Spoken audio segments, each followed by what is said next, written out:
Mimi, Mimi, look what I got you. Bark. Come on. You know you want this. Yeah, I know you want this. Yeah, let's see what's in here. Yip. You want this? Yeah.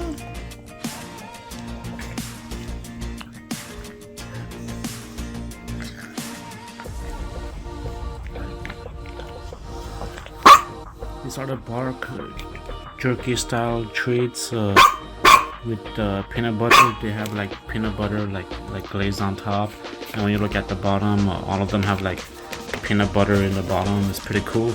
And the sizes, they're all about the same size. They're all like about 1 to 2 inches around there, like 1 to 2 or a little bit more or less, kind of like that.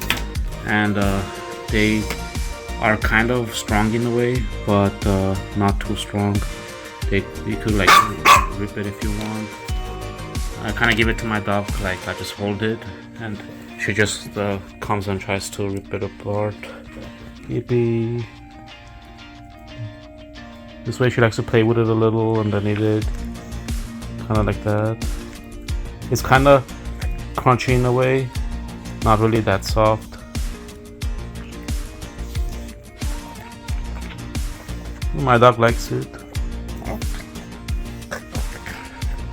And a nice, interesting treats with peanut butter, made with real beef jerky, peanut butter, and bacon. Good stuff. Yip.